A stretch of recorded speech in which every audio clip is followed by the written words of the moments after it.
Bienvenue, chers téléspectateurs, vous qui nous suivez sur la chaîne BCN TV. Nous vous souhaitons la bienvenue et nous vous saluons dans le nom de notre Seigneur Jésus-Christ. Nous sommes dans l'émission Ijwi Yamukuru ou la sagesse de l'ancien, plateforme où nous partageons la sagesse des anciens, ceux qui ont été là avant nous. Ils nous aident à répondre à certaines questions que nous avons dans notre vie quotidienne en tant que chrétiens. Et aujourd'hui, nous avons la grande bénédiction en tant que le monde francophone. J'espère que vous allez aimer et vous serez bénis dans cette émission. Nous sommes aujourd'hui avec l'homme de Dieu, apôtre Yoshua Ndagijima Namassas. Merci. Bienvenue. Merci beaucoup. Il est le visionnaire de BCC ou BCNA et aussi celui qui a commencé les églises évangéliques de la Restauration dans le monde entier. Il est père de plusieurs hommes mariés à une seule femme et avec 5 enfants biologiques et plusieurs dont nous faisons partie. Bienvenue, apôtre. Merci. Aujourd'hui, nous sommes encore dans cette émission. Ah, Ijwi Yamukuru et nous sommes bénis de vous avoir amen. pour répondre aux questions. Spécifiquement, aujourd'hui, nous avons un thème sur le père spirituel. Certains les appellent le père spirituel, mais c'est en réalité le père de l'âme. Et nous avons confiance que par la grâce de Dieu, vous allez pouvoir répondre aux questions que nos téléspectateurs se posent. Mhm. Et avant même d'entrer même dans le vif du sujet, est-ce que vous pouvez éclairer ceux qui nous suivent? Peut-être il y a quelqu'un qui entend ce concept pour la première fois. Qu'est-ce que c'est qu'un père de l'âme, avant même de passer à d'autres questions? Merci. Merci. C'est un sujet délicat. Oui. D'abord, la Bible dit que dans Hébreux 13, le verset 17 dit « Respectez ou obéissez à ceux qui vous conduisent dans la foi et ayez pour eux de la déférence parce qu'ils sont à charge de votre âme ou de votre vie comme devant en rendre compte. Faites cela pour qu'ils le fassent sans murmurer. Ce ne serait pas de votre part un sujet de joie. » Donc, la Bible montre que c'est des personnes qui nous conduisent dans la foi. Il y a des personnes que Dieu donne la charge de notre âme. Et comme une charge dont il devrait en rendre compte au Seigneur. Donc, il est normal et même recommandé, chacun devrait avoir quelqu'un qui veille sur son âme et ayant la responsabilité d'en rendre compte un jour au Seigneur. C'est vaste, c'est terrible, mais c'est... Alors, pourquoi les gens parlent de père spirituel, de père ou de... Ce concept, en principe, ne va pas avec les Écritures. Parce que la Bible dit « N'appelez jamais personne père sur terre ». Et la Bible a d'ajouter « Si le père naturel, celui qui vous a enfanté, je vais dire le père biologique, s'il vous punit ou vous discipline pour que vous ayez en bon du chemin ou en droit, à plus forte raison, le père des esprits devrait-il vous discipliner. » C'est-à-dire, quelque part, Dieu est appelé le père des esprits. Et cela revient même dans Nombre et ailleurs, dans Hébreux. Vous voyez, c'est-à-dire, comment joindre les deux? Si Paul pouvait appeler Timothée mon fils légitime dans le Seigneur, mon fils bien-aimé, alors comment Timothée allait-il appeler Paul? Il peut l'appeler père. Oui. Et Timothée et Paul sont les deux sur terre. Maintenant, il apparaît comme une contradiction entre n'appeler personne père sur terre, et de l'autre côté, il y a Quelqu'un qui appelle père ou qui est en place de père. Oui. Là, alors, cette contradiction vient du fait du fait que Paul n'est pas le père de l'esprit de Timothée. Il est en charge de son âme, comme de rendre compte. Je peux dire alors que Paul peut se présenter comme le père de l'âme de Timothée. Et là, c'est la seule façon où Paul peut être le père de Timothée sur terre, sans contredire cette parole qui dit « n'appelez personne ». Et c'est là la contradiction ou l'approche que les gens ont par-ci par-là. Mais la réalité, c'est que Dieu dit clairement que quelqu'un peut être à charge de notre âme, on devra en rendre compte. Oui.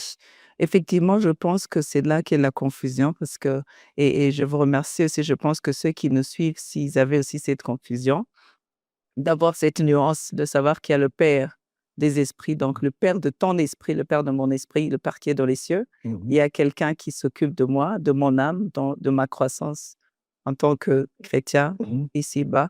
Je pense que c'est assez clair. Et je pense que ça répond peut-être à la première question. Il y a cette personne qui a demandé, apôtre, est-ce que c'est nécessaire pour chaque chrétien d'avoir un père en charge de son âme? Parce qu'il y a des gens qui sont sauvés quand ils sont âgés, par exemple, et ils se disent, moi je suis grand, ou ils ont été dans l'église pendant longtemps, ils ont l'impression qu'ils peuvent prendre soin d'eux-mêmes et ils ont l'impression que c'est peut-être quelque chose qui revient aux enfants. Est-ce que c'est nécessaire pour chacun qui s'appelle chrétien d'avoir un père de l'âme? Surtout s'il appartient à un endroit ou à un cadre qui a une vision claire ou à un mandat clair. Et ce mandat ou cette vision en principe, il ne pourra pas l'accomplir pleinement ou même accomplir sa propre destinée s'il n'a pas quelqu'un qui a charge. Parce que père de l'âme peut aussi être défini par père dans la foi ou même père dans le Seigneur. C'est-à-dire, ce sont des mots synonymes. Mais en réalité, pour être spécifique et technique, cet homme-là, ce responsable à qui tu rends compte, est en charge plus de ton âme que.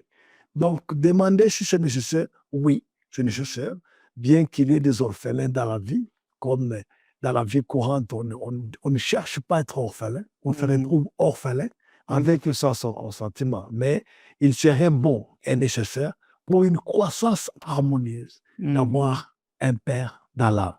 Mais je pense donc avoir aussi une appartenance parce que comme quelqu'un a un endroit, une famille de provenance, Voilà. ça peut-être répondrait aussi au fait qu'il faut avoir...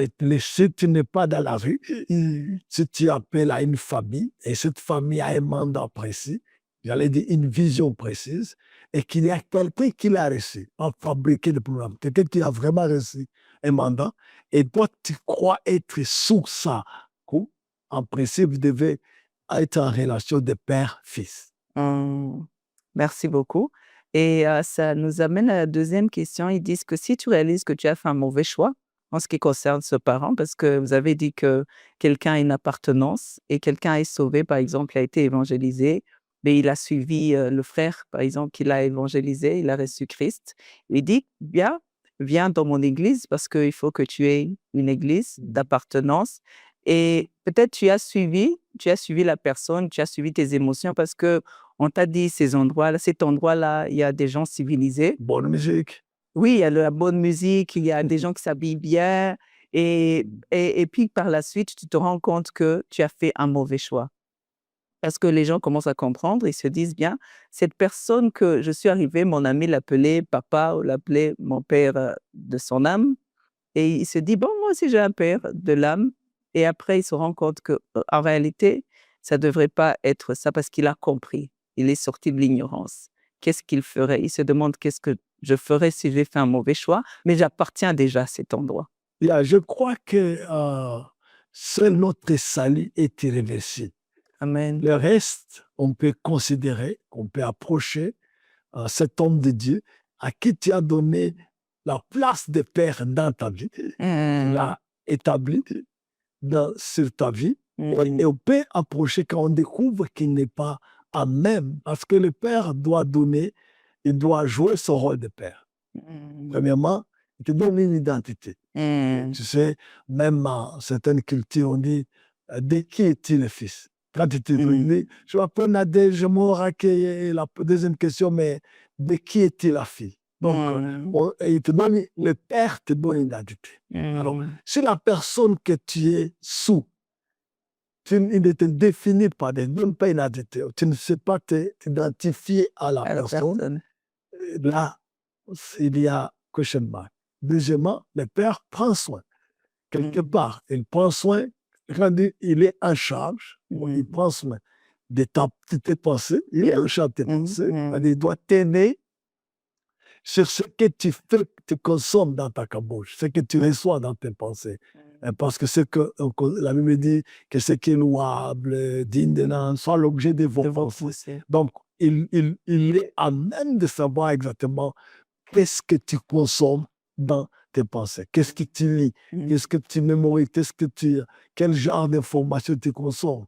Il est aussi à charge de tes émotions. Il devrait être présent en principe quand tu as de la peine, quand tes émotions sont secouées, tes sensations, tu ne te sens pas bien, quand tu as peine, tu peux courir à lui et dire « Oh, vraiment, j'ai besoin d'être écouté. » C'est la personne qui te prête l'oreille. Tu peux crier, pleurer dans sa poitrine, sans chaîne, sans te sentir jugé. Alors, il est aussi responsable, ou un sens, il est celui qui aide à faire les choix judicieux.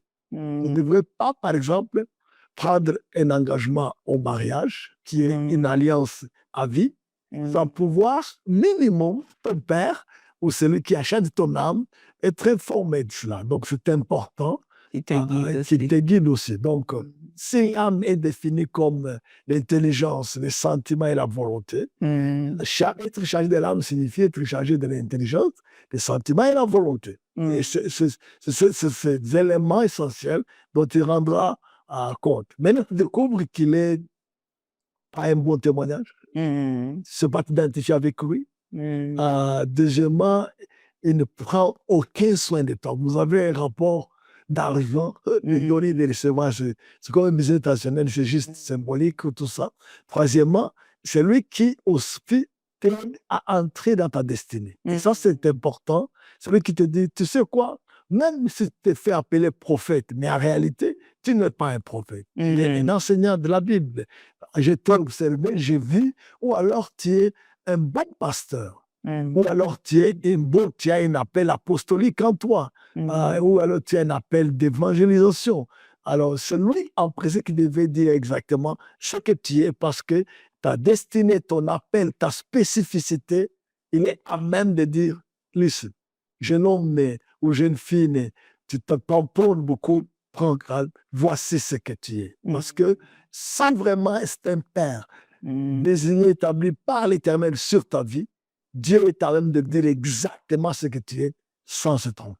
Donc, c'est quelqu'un qui devrait avoir cette grâce aussi de pouvoir discerner et t'aider dans ton avancement. Quatrièmement, le Père, c'est celui aussi qui te forme, qui te prépare, qui t'accompagne dans cette marche. Et enfin, c'est celui de qui tu peux hériter. On hérite de ton Père, exactement comme on peut parler d'Élie et d'Élisée. On peut dire qu'Élie était Élie était le père de l'âme d'Élisée, ou le père dans la foi, ou le père dans le Seigneur. Et à la fin, Élisée a hérité le manteau et la double portion d'Élie. Je crois que si quelqu'un ne joue pas ce rôle-là, l'appeler père, c'est le tromper, et c'était tromper toi-même. Alors, s'il découvre, par exemple, qu'il n'a pas un bon témoignage auquel tu peux t'identifier, je crois que tu peux prier, avancer. Il est humain de se tromper. Et il est stupide de demeurer dans l'erreur, alors que tu l'as dit. Ça n'est pas correct. Alors, tu vas, tu pries, et sois très sage pour sortir de ces ongles. Parce que s'il est devenu un méchant homme, et que tu l'as établi sur toi, eh bien, en te détachant de lui, il ne faut pas oublier qu'il a une épée, qu'il a une autorité que tu lui as donnée, effectivement. Alors, en te retirant, sois très sage, parce que dans sa méchanceté, tu lui as donné un pouvoir sur ta vie, et il peut vraiment, comme une épée, te la personne. Et beaucoup de gens utilisent mal ça, en disant, OK, tu fais ça, au fait, il utilise mal son autorité, et ça va te faire très, très mal. En fait, le Père est celui qui peut maudire. Le diable ne sait pas maudire.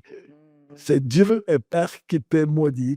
Et dans la position qu'il est de paternité, c'est moi qui peux définir ce que tu peux définir. Aucune autre personne n'a cette autorité de maudire ou même de bénir en laissant passer le temps. Surtout si tu lui donnes une bonne raison. Mais tu l'as établi. Oui. Tu l'as établi et il a joué, il va jouer son rôle. Maintenant, il peut mal l'utiliser. C'est pourquoi quand tu veux partir ou tu découvres qu'il n'est pas correct, s'il vous plaît, sois sage. Mets-toi à genoux, prie, va le voir avec un cadeau ou tout ça calmement, sois sage, dis-lui, papa, c'est comme ça que tu l'appelais, ou dans des Bruxelles qui veulent le modernisme. Là, j'ai été sous ta direction, j'ai été à tes pieds, j'ai servi sous toi jusqu'à ce jour.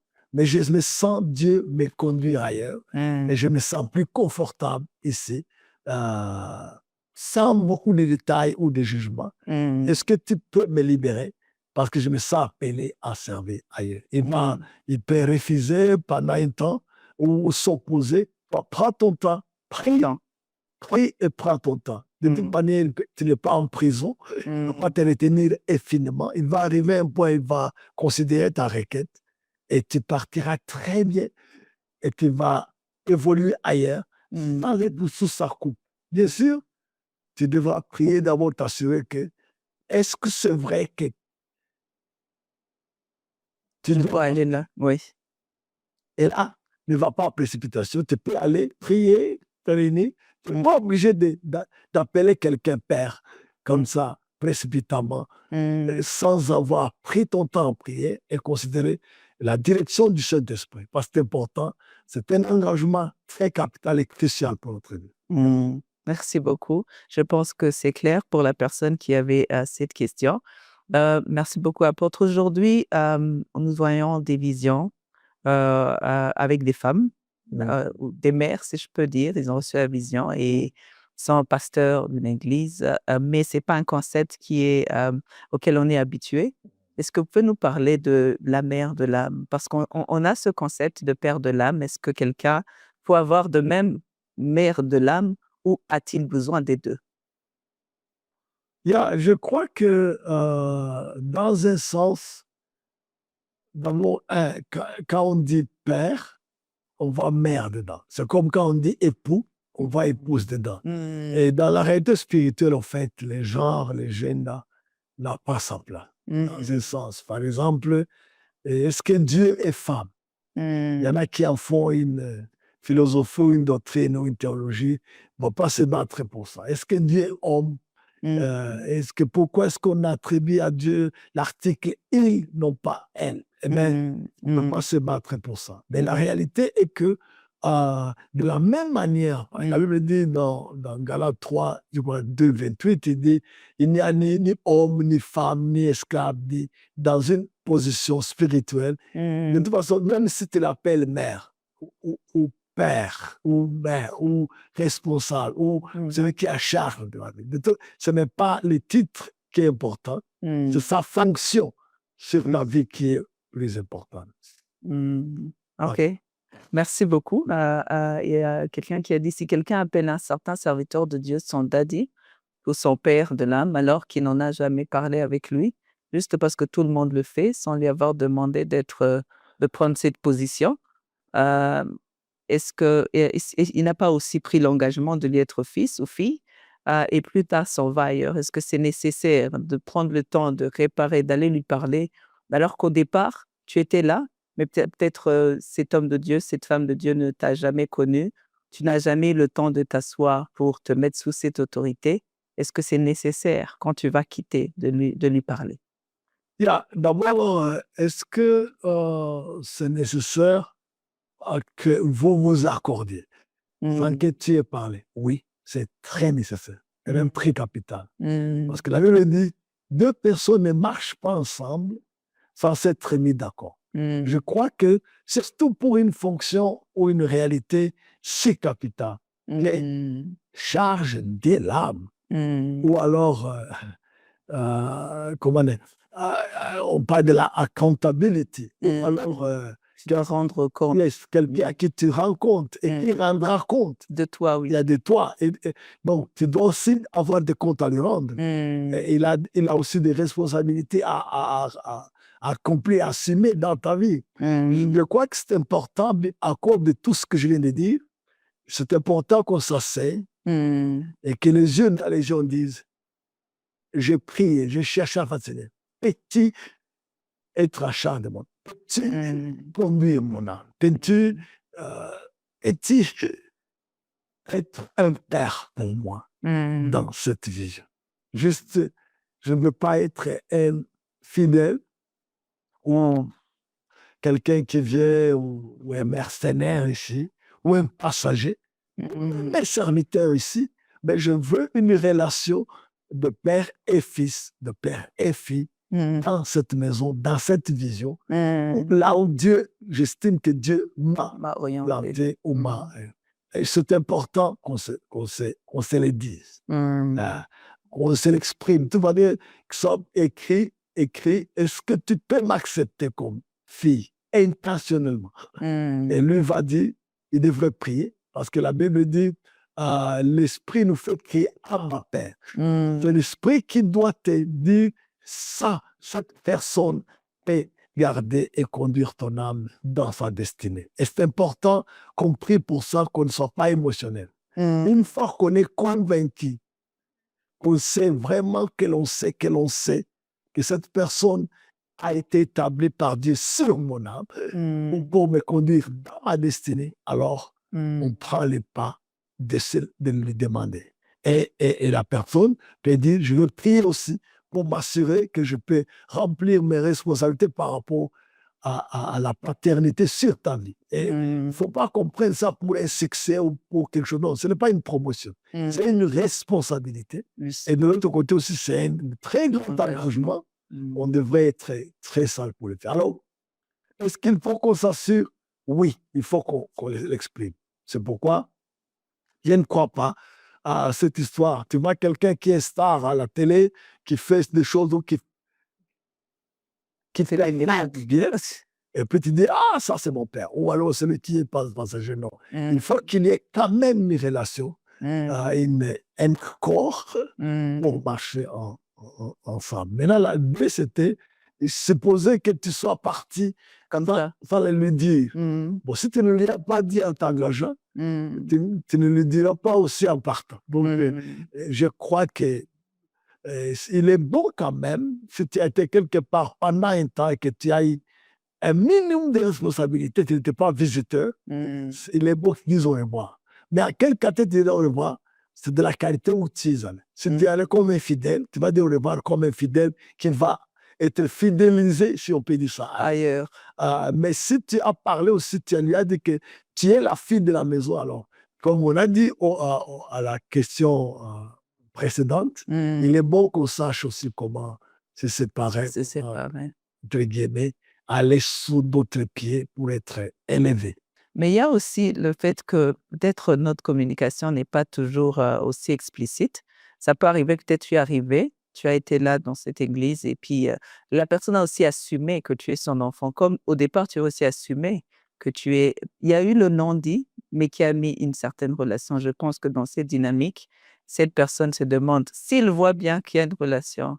Est-ce qu'il va simplement penser que comme je n'ai rien dit, je vais aussi encore rien dire? Bon, j'estime que d'abord, il est bien séant et poli. Oui, si on a été quelque part, de dire au revoir avant de partir. Donc ça, c'est trivial. Alors, si c'est trivial, il faudrait aussi que l'on sache que pour les dits et les non-dits, mon âme est consciente que quelque part, cet homme avait une certaine position. Alors, ne laissez pas le vide ou le sous-entendu qui peut être un malentendu. Amen. Amen. Amen. Encore, on dit tu as fait mal ou bien tu as causé du tort à ton père ou à ta mère, que ce soit spirituel, de l'âme ou biologique. Et la personne se demande comment est-ce que tu peux réparer la relation ou qu'est-ce que vous conseillez dans ce cas? La Bible est claire, il y a l'enfant prodigue. L'enfant prodigue était parti, il a fait pire, il a pris sa partie, il a pris son héritage, il est parti. Et là où il est parti, il a eu des troubles, il s'est rendu compte qu'il n'était pas dans les beaux draps. Oui. Il est revenu et le père était prêt à l'attendre. Nous pensons que si on a gaffé Mm. avec son père, Mm. je pense que son cœur de père, Mm. s'il est vraiment un père, je crois que ses bras seraient ouverts Mm. pour que tu reviennes, que tu aies une seconde chance, si on dit ça comme ça, mais en étant sincère, en se repentant. L'enfant prodigue est revenu avec la pensée de dire, même s'il ne me reçoit pas comme enfant. mais au moins qu'il me reçoive comme serviteur. Il s'attendait à moins. Oui. Mais le Père, dans son cœur, lui a remis le même statut qu'il avait avant qu'il ne parte. Et je crois que réparer, c'est important. Si on répare avec Dieu, en demandant pardon, en état d'accord sur le mal qu'on a fait, en demandant pardon, en croyant au sang de Jésus, en décidant de ne jamais plus retomber, en demandant au Saint-Esprit de nous aider à ne pas rejeter et à marcher dans la victoire, et même en nous relevant et en avançant en nouveauté de vie, je crois que de la même manière, on devrait être à même de faire la même chose avec son père, sa mère dans le Seigneur. Amen, amen. Je pense que c'est clair. Il faut toujours faire le pas de la réparation et à bon entendeur. Et au cas où tu as souscrit à une église avant d'être assigné le rôle d'un père de l'âme et tu appelles ton pasteur papa juste par honneur comme les autres, mais tu n'y tiens pas comme tel. Est-ce que tu dois rentrer, faire la réconciliation? Est-ce qu'il faut faire une connexion particulière avec le pasteur? Et la personne dit, j'ai écrit un message WhatsApp lui informant que je quitte l'église parce que j'avais trouvé ma voie. Est-ce que ça suffit? Est-ce que je devais faire plus? Il est bon, encore une fois, de bien réparer, de bien dire au revoir, mais aussi de bien s'engager. Il est vrai que ce que nous sommes en train de dire est presque nouveau, alors ça devrait être ancien. Ancien comme le monde. D'abord, combien d'églises comprennent cet esprit de famille? Comprendre qu'en fait, la personne qui est devant moi, qui me conduit dans cette vision, dans cette église, c'est comme un père sur cette maison. Et moi qui vis dans cette maison, il est pour moi comme un père, je suis pour lui comme un fils. Est-ce que cela est vrai? Est-ce que cette personne va m'amener à réaliser ma destinée? Et que cette personne, je m'identifie à elle, et que cette personne, je peux vraiment l'appeler père, ou alors c'est par politesse, papa, et ça passe. Mais je crois qu'il est bon, en matière de foi, d'être très précis, de ne pas laisser de vide. De sous-entendu n'est pas bon, comme on l'a dit, ça va créer des malentendus plus tard. Et c'est bon, s'il y a moyen de prier, s'il vous plaît, priez. N'allez pas en précipitation. Il n'y a rien qui...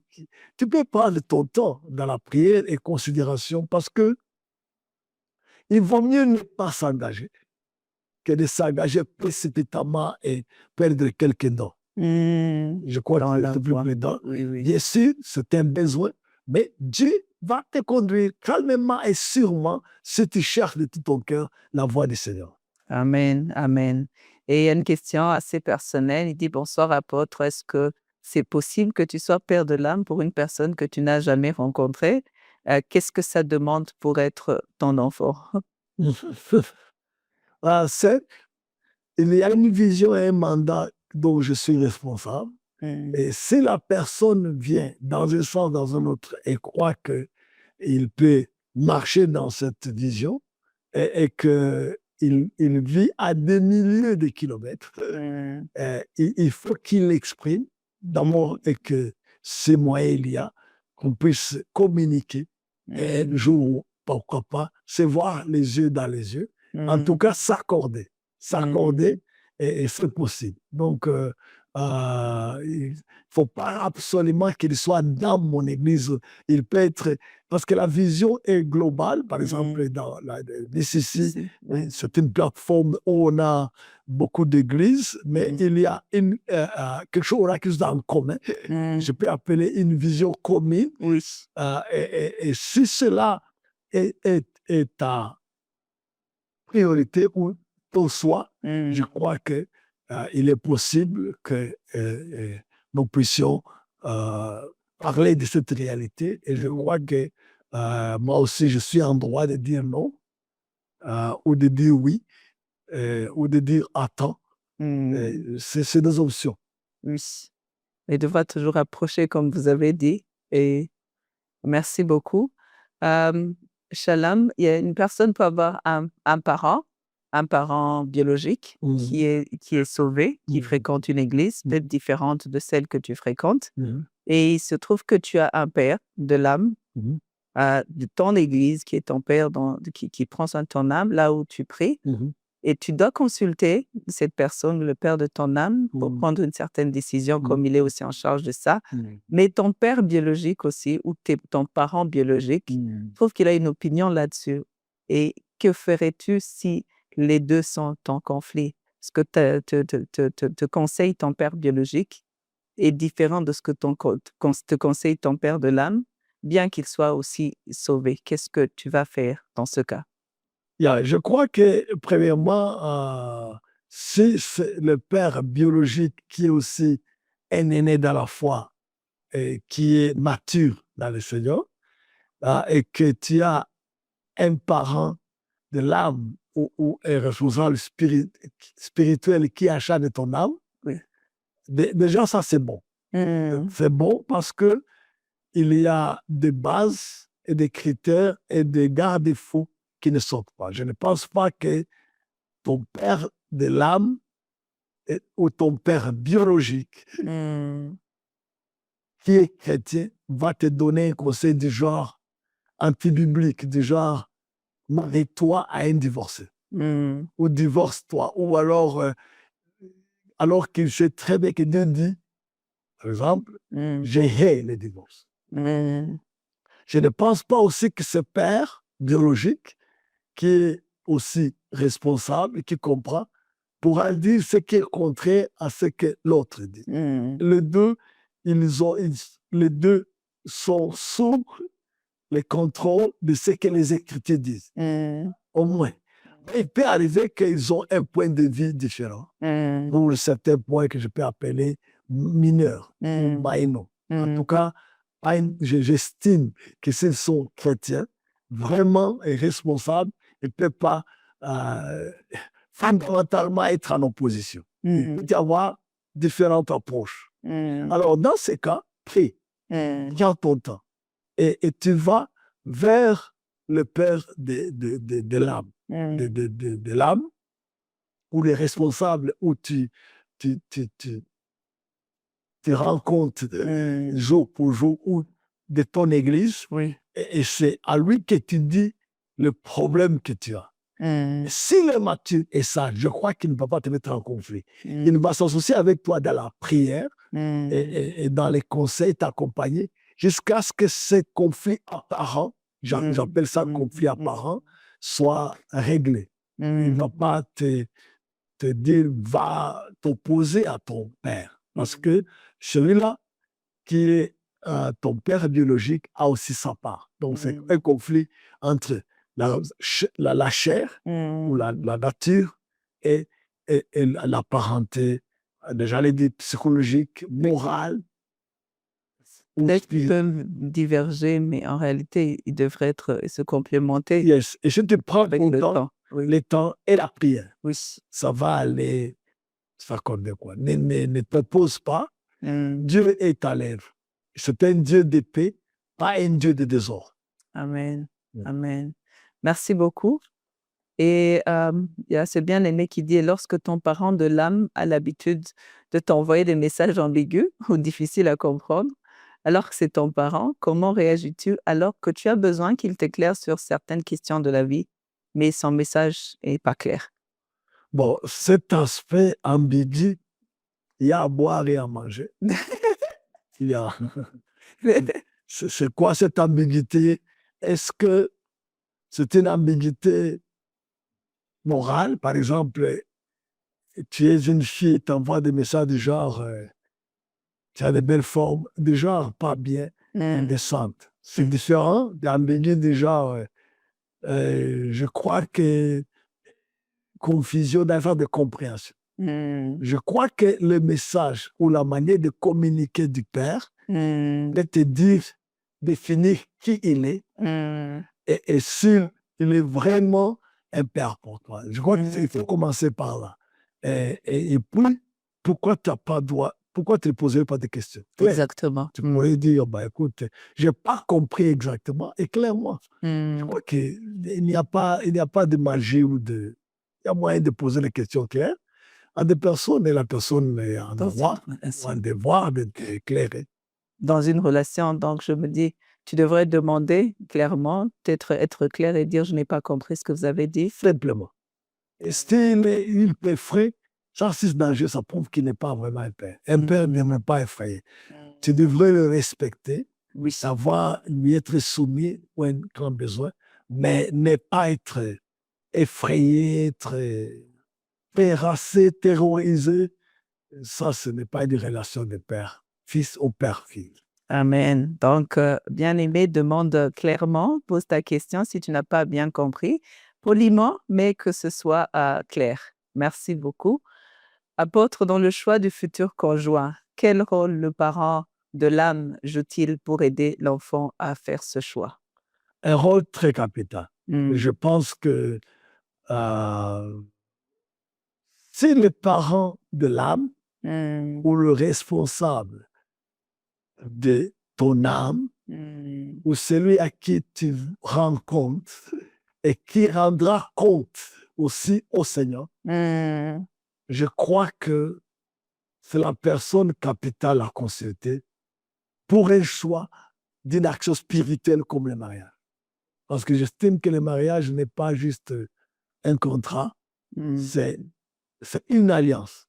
Qui va durer. Et une alliance à vie. À vie. À vie. Alors, je crois que cet homme-là, en qui tu fais confiance, qu'il écoute Dieu et qu'il est en charge de tes choix, parce que je dis que l'âme, c'est aussi la pensée, c'est les sentiments, c'est la volonté ou le choix. Je crois qu'il serait bon qu'on les consulte en premier. Bien sûr, vous n'allez pas vous associer pour écarter le parent biologique, le parent naturel, comme la Bible dit.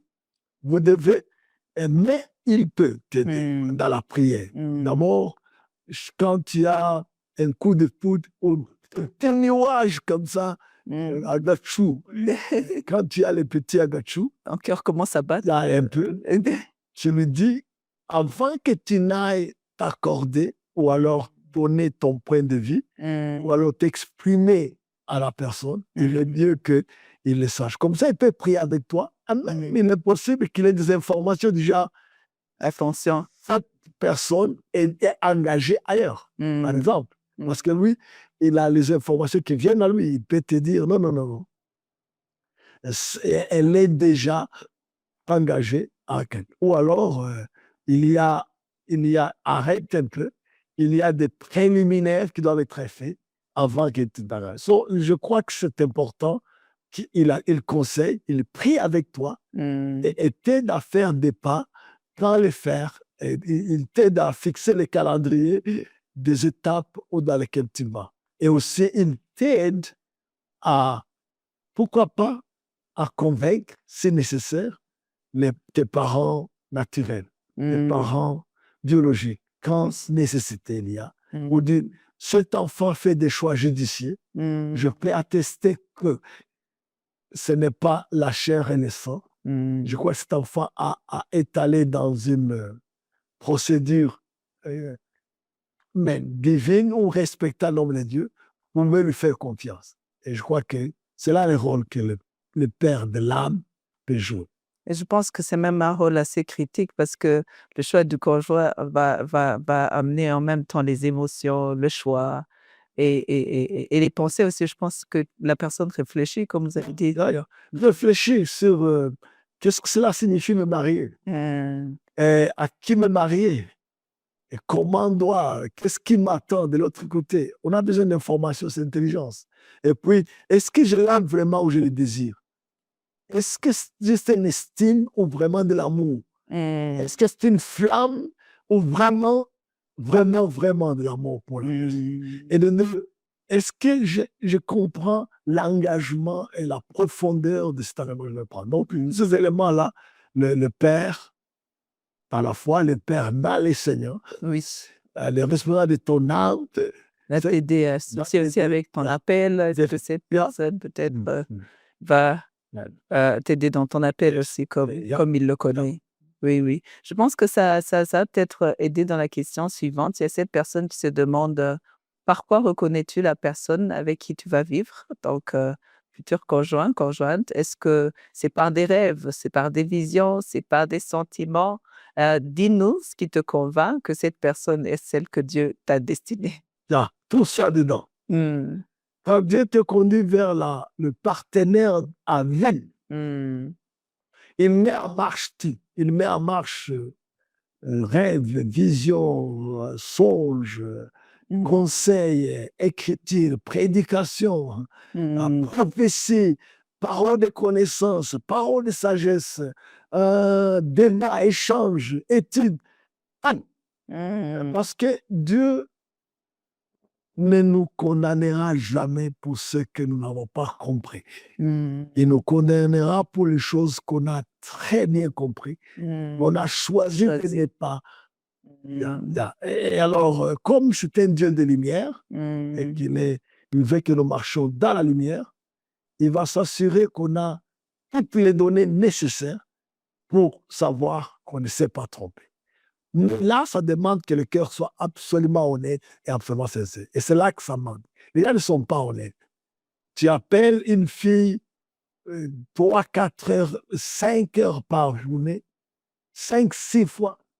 Et à la fin, tu demandes est-ce que, Seigneur, c'est elle, ce n'est pas elle. Mais tu es en train de corrompre ton âme. Tu es déjà parti incliné et tu poses la question pour les choses que tu t'es déjà données. Je crois que c'est malhonnête. On devrait être à même de dire non, pendant que j'ai mon cœur encore en contrôle, pendant que mes sentiments ne sont pas encore complètement partis, alors je vais interroger. Oui. Parce qu'on ne démarre pas une voiture en première vitesse, en deuxième. On démarre une voiture en point mort. On doit s'assurer qu'on est en point mort. Alors on consulte Dieu vraiment avec les mains en l'air ou alors avec un cœur disposé à faire sa volonté. Pas ta volonté de Dieu, mais la volonté de Dieu. Parfaite. Pas ta volonté de Dieu, parce que parfois tu peux faire ta volonté, tu veux la faire, qu'elle soit la volonté de Dieu. Et là, c'est là où les gens font beaucoup. Et surtout en matière de cœur et de sentiments. De façon aussi détachée. On peut se tromper les yeux ouverts. Comme ça. Alors, les yeux ouverts, on appelle chien-chat et chat-chien parce qu'on veut absolument avoir la satisfaction de ce que nos désirs, nos passions, nos plus ça. Mais parlons de cœur, j'imagine que c'est aussi ce que le bien-aimé a voulu demander. Il y a des fois, ton cœur est parti, peut-être avant que tu le saches. Et est-ce que si tu aimes quelqu'un sans qu'il y ait une révélation, est-ce que cela peut être aussi considéré comme un signe de la volonté de Dieu? Et comment faire la différence entre les sentiments qui viennent de Dieu et celles qui viennent aussi de l'ennemi, peut-être pour te corrompre? Ou bien ce que tu as établi toi-même à cause de ce que tu as fait, ces appels, ces fréquentations qui, quelque part, influencent aussi ton cœur. Comment savoir que c'est peut-être cet amour que Dieu a déposé dans ton cœur pour une personne et être aussi un objet ou quelque chose sur lequel tu peux te baser pour faire ce choix? La réponse à la première question, c'est oui.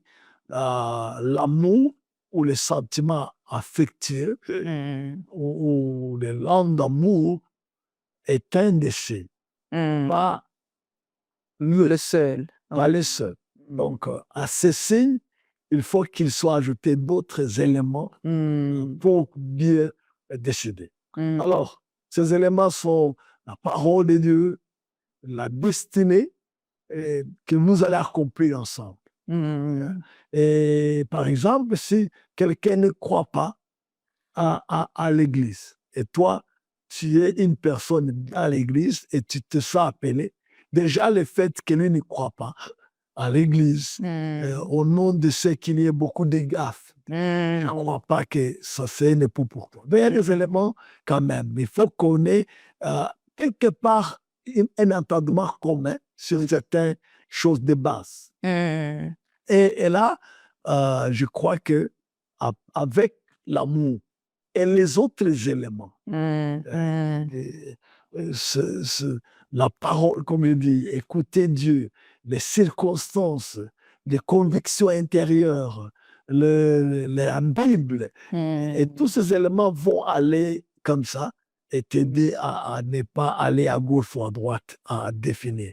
Donc, je crois que avant que tu n'aies arrosé ton amour ou être complètement parti, il est bon que quand le cœur bat pour quelqu'un, tu consultes les autres éléments aussi. Qu'est-ce que Dieu dit? Qu'est-ce que toi tu sens? Quelle est ta saison? Comment te sens-tu maintenant? Et consulter d'autres personnes pour...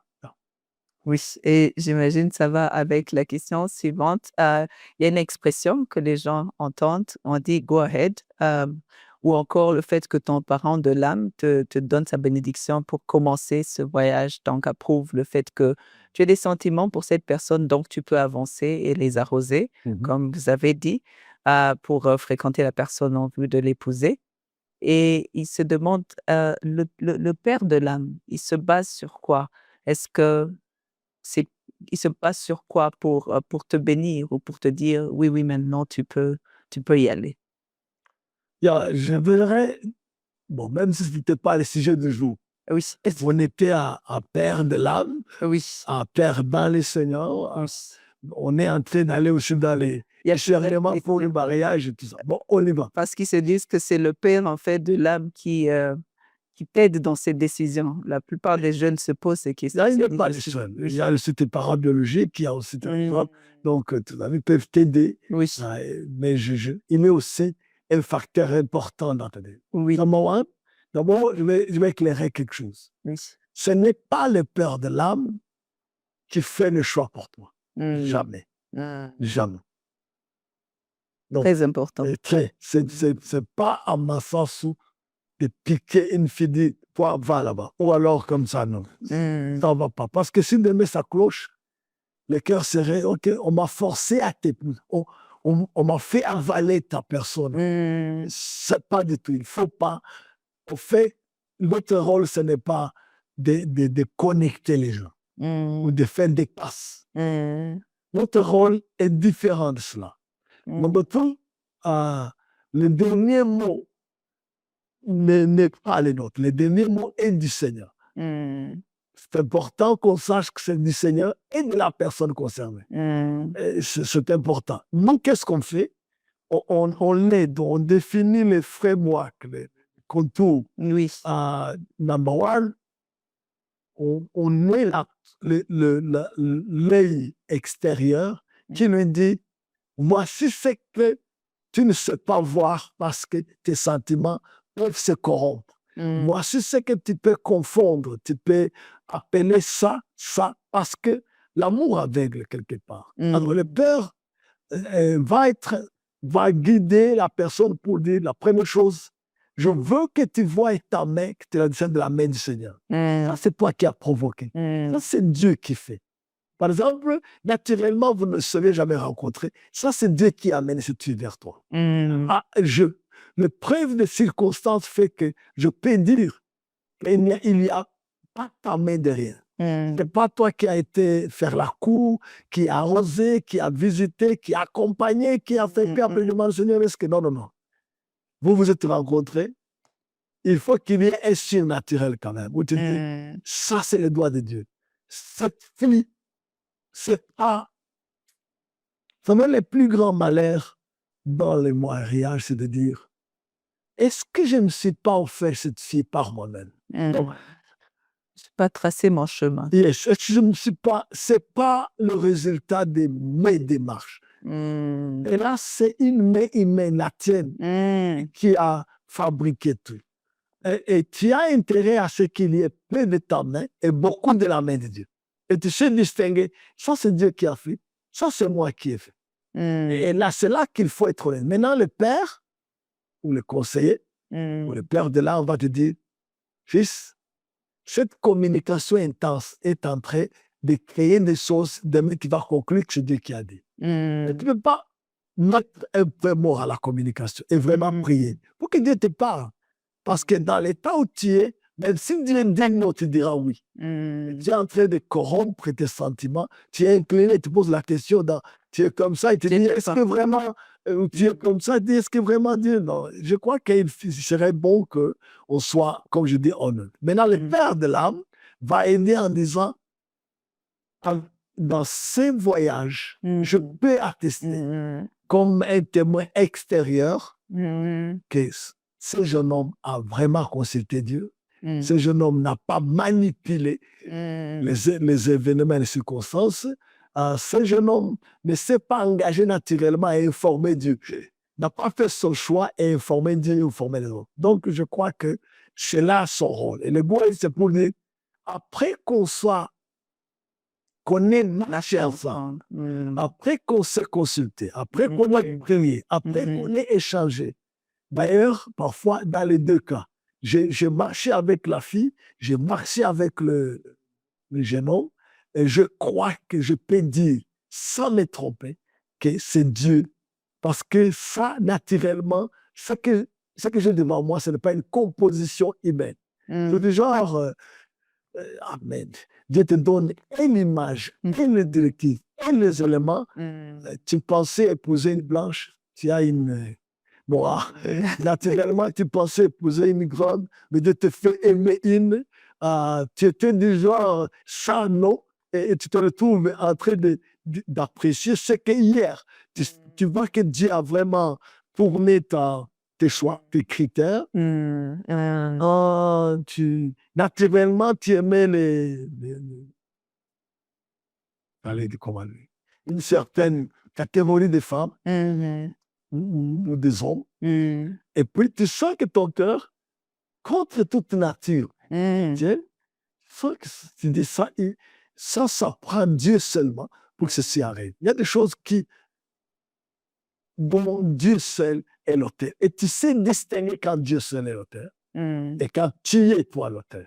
Alors, nous, c'est aider les gens à enlever leur main dans les affaires et à laisser la main de Dieu faire. Et là, c'est la prière, c'est la consultation, c'est l'écoute, c'est aussi la sincérité, c'est la remise en question nécessaire.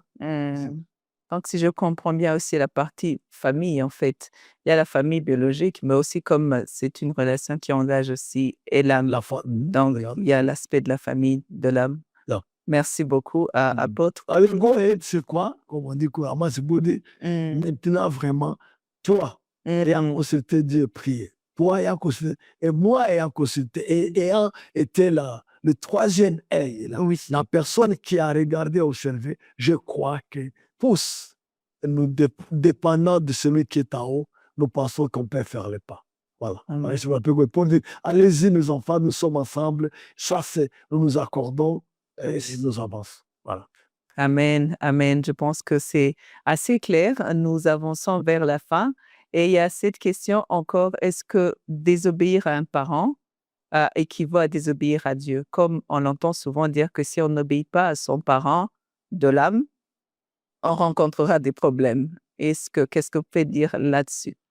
Je crois que ce n'est pas simplement aux parents d'Allah. De manière générale, la rébellion contre son père est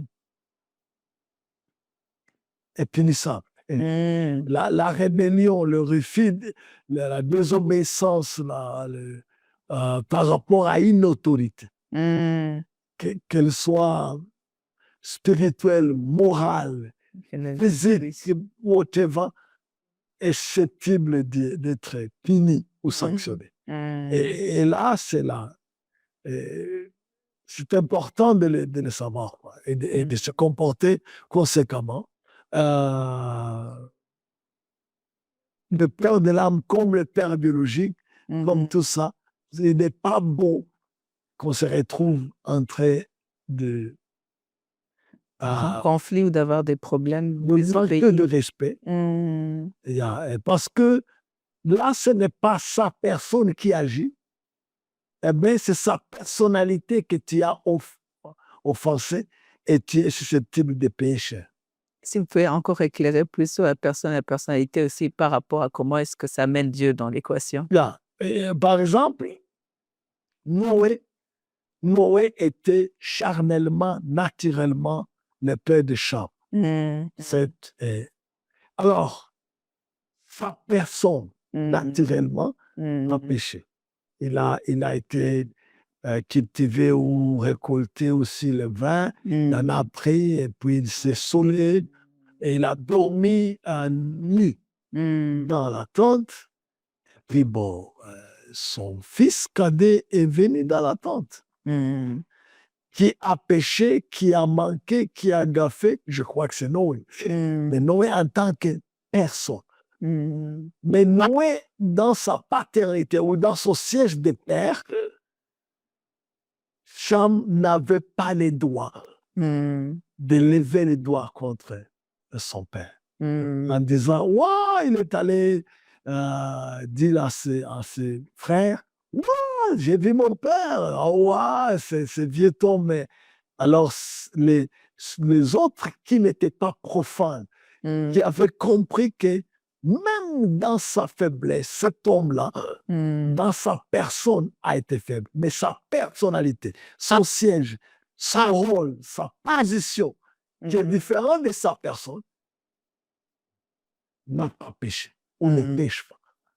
Alors, elle est dangereuse. Et c'est comme ça qu'ils ont porté la couverture à reculons. Et ils ont couvert et là, je peux aller.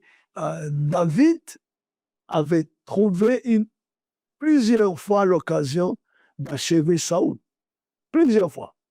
Saoul est venu le chercher pour le tuer et il est entré dans la grotte. Et David était avec ses hommes. Et ses hommes ont dit, waouh, maintenant c'est l'occasion. Enfin, ce que Dieu a dit vient de se réaliser. Ton ennemi en à toi. Mais David a dit, C'est loin de lui. qu'il est véritable. C'est loin de l'Éternel. Juste en coupant un petit peu sur son ami, son cœur, mais la réelle, il savait. Et il n'a pas voulu. Donc, quelque part, il est bon. Et moi, je savais distinguer la personne de Saoul, d'affaires, mais aussi la personnalité de Saoul, roi. Roi dans oui. Donc, parfois, les gens confondent en confondant personne et personnalité. En tant que personne, Saoul était rejeté, gaffé. Mais en tant que personnalité, il était le roi d'Israël et il a été par l'action. Donc, c'est important qu'on comprenne. Je ne sais pas comment... Même ton père biologique, il peut être païen, non converti. Mais sa personne est un païen converti, mais sa personnalité, ton père agit même s'il est païen. Parce que sa position de père est valable même pour une personne qui n'est pas, j'allais dire, qualifiée. Mais très, très attention. Il y a une chose, et Samuel était chez Élie. Et Élie était vieux, aveugle, n'écoutant plus Dieu, avec des enfants, des connards, des enfants, amen, Irrespectueux. les incompétents. Mais Samuel pouvait aller dire à Élie, tu m'as appelé. Tu m'as appelé. 2, 3 fois, tu m'as appelé. Ça ne l'a pas empêché d'apprendre auprès d'Élie et de grandir à ce pied. Tout en distinguant que c'est bon, même s'il est vieux, qui ne va plus, qu'il est dans sa position n'a pas vieilli et sa position n'est pas avec. Donc c'est important aussi que les gens ne soient pas profanes, qui confondent et se mettent dans un danger non nécessaire. Amen. Que Dieu nous aide. Et apôtre, il y a un message d'espoir. Vous avez parlé d'orphelins. Il y a des orphelins et comme vous avez dit, Parfois, quelqu'un se retrouve en étant orphelin sans avoir fait le choix, comme un accident de la vie, accident de parcours. Il y a des gens qui, pendant que maintenant, dans la sagesse de l'ancien, on écoute, une personne à écouter et il se rend compte que si je considère comment vous avez défini le père de l'âme, comment vous avez dit son rôle dans la vie d'une personne, en fait, je réalise que je n'en ai pas. Ou bien d'autres en a déjà eu et parce qu'il a été déçu et il se dit: «Moi, je marcherai et ça serait moi et Dieu dans cette vie». Qu'est-ce que vous avez à dire à cette personne, ces gens qui, oui, souffrent de cette absence, mais ils en ont quand même aujourd'hui? Qu'est-ce que vous pouvez leur dire? Ou alors, une autre option, qu'il en ait un qui soit mort. Oui, Physiquement, il ne sait pas l'accompagner aujourd'hui. oui, Donc, il n'en a pas eu, il il en ne a sait pas pas eu. il n'en a pas eu, ou alors, Il est mort, ou oui. alors il s'est séparé de celui qu'il avait parce que là. Je crois que dans tous ces 3 cas, on prie. On prie. Encore une fois, c'est une démarche spirituelle. Ça ne doit pas être une démarche sentimentale, émotionnelle. Parce qu'il est bon, parce qu'il est ouais, parce qu'il fait tomber les gens, alors non. C'est pas un nom sur lequel on va se mettre pour être appelé. Ça, c'est le fils de. C'est comme jamais un homme ne peut dire à quelqu'un: toi, tu es mon fils. C'est stupide. C'est l'enfant qui réalise que cette personne-là, je sans l'esprit méconnu, c'est l'esprit qui t'était crié Abba, papa. Et là, c'est le Saint-Esprit qui doit témoigner que Dieu a établi cette personne sur ta vie. C'est pas toi qui. Amen. C'est pas moi qui ai le. Toi, tu es ma fille. C'est comme si on veut s'imposer sur la vie des gens et ça n'a pas de sens. Pas du tout. Donc comme si même s'il y a adoption, il y a un processus d'adoption. Il faut qu'il y ait qu'on ait consulté Dieu. Et c'est l'enfant qui crie Abba, Père. Hein. Et les parents aussi peuvent prier, mais il doit attendre que Dieu convainc l'enfant. Et l'enfant crie. C'est pas important que cela soit de manière. Si tu es orphelin ou tu es un enfant de la rue, ça existe, tu marches par-ci, par-là, tu n'es sous aucune vision, dans aucune conduite, aucun encadrement, aucune couverture spirituelle, aucun. Eh bien, ça peut être par rébellion ou par orgueil. Tu te dis, moi, je n'ai pas besoin d'un homme dans ma vie. C'est ton choix. De toute manière, je communique avec le ciel directement. Qu'est-ce qu'un homme vient de. Il n'y a personne qui te force. Mais ça ne te donne pas droit à croire que ceux qui ont reçu la révélation et ceux qui marchent dans ça sont stupides. Et il n'y a pas question d'être jugé. Mais la réalité, c'est qu'en avançant, si Dieu veut qu'il y ait un homme dans ta vie, tu le sentiras, tu sauras que Dieu a besoin. Mais si tu n'en as pas besoin, n'en cherche pas. Mais si tu en as besoin, eh bien, prie. Dis au Seigneur et fais le pas. Arrête ton orgueil, arrête ton entêtement, parce qu'à la fin de la journée, tu as besoin de réaliser ta destinée. Tu as besoin de dire, ça, c'est pour ça que je suis né. Je suis en train de l'accomplir parfaitement comme je rêve. Et si aujourd'hui Dieu me prend, ma trace sur terre ne serait pas non, sans. Tu sais, on sait quand on est en train de réaliser sa destinée. On sait. Et on sait quand on est à côté, quand on est fait. On le sait. Alors, je crois que les parents de l'âme ont le rôle de t'aider à réaliser ta destinée. Alors, c'est le moment où que tu es là à côté, tu n'en as pas un, prie. Parce que, je dis souvent ceci, dans cette démarche, on peut même s'accorder à avancer comme conseiller et conseiller. C'est-à-dire que moi, je suis juste ton conseiller. Je vais te donner un conseil. Je peux être aussi un leader, je suis ton pasteur. Je fais ma responsabilité de pastorale sur toi, sans être ton père. Je peux aussi être, comment je vais dire, je peux être un coach, quelqu'un qui t'entraîne dans ce que tu dois faire ou qui t'accompagne dans le travail que tu fais, comme un entraîneur. Je peux être aussi un soutien, un sponsor ou un partenaire. Je ne suis pas obligé d'être père.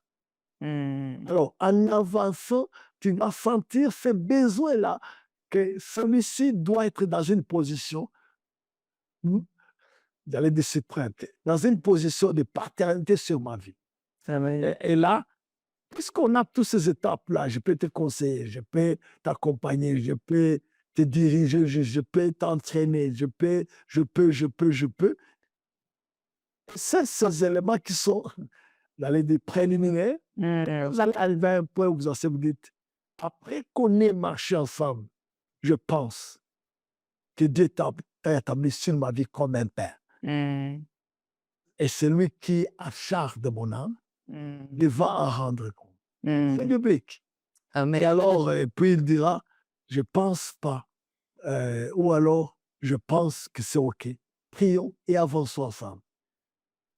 Voici tes responsabilités. Voici mes responsabilités. Pour qu'ensemble, nous réalisons ce que Dieu veut pour nous. Parce que dans cette relation, il y a le plan de Dieu dedans. Il y a une personne qui t'aidera à réaliser ta destinée. Il y a toi aussi qui doit t'aligner avec la personne. Il y a Dieu qui a une destinée, qui a un plan global dans lequel vous allez jouer chacun son rôle correctement. Et à la fin de la journée, Dieu reçoit la gloire et la grande gloire, la gloire parfaite. Parce que vous êtes où vous devez être, avec la personne que vous devez être avec, réalisant ce que Dieu veut que vous réalisez dans un cadre précis qu'il a défini d'avance. Amen. Merci. Amen. Merci beaucoup. Je pense que c'est clair. Nous avons été fidèles à répondre à vos questions, à ceux qui les ont posées. Merci beaucoup, apôtre. Comme un au revoir, il y a un message pour les pères par rapport à l'importance de cette chose d'avoir, de se tenir comme père de l'âme, leur responsabilité. Mais peut-être il y en a qui ne donnent pas le temps, assez de temps, parce que j'ai vu que c'est une relation à double sens. Il y a personne qui s'engage à prendre une personne comme père. Il y a des pasteurs aujourd'hui qui peut-être se disent: «Je suis pasteur et ma mission, c'est d'être, d'évangéliser». Est-ce que vous avez un message pour les pères, de l'âme et on clôture par là? Merci beaucoup. Il y a beaucoup d'opinions sur cet aspect. Il y en a qui disent cette histoire n'existe pas, c'est l'hérésie. Mmh. Il y en a d'autres qui le disent par ignorance, d'autres aussi le disent par mauvaise volonté, parce que c'est coûteux. Oui. C'est une responsabilité. Mmh.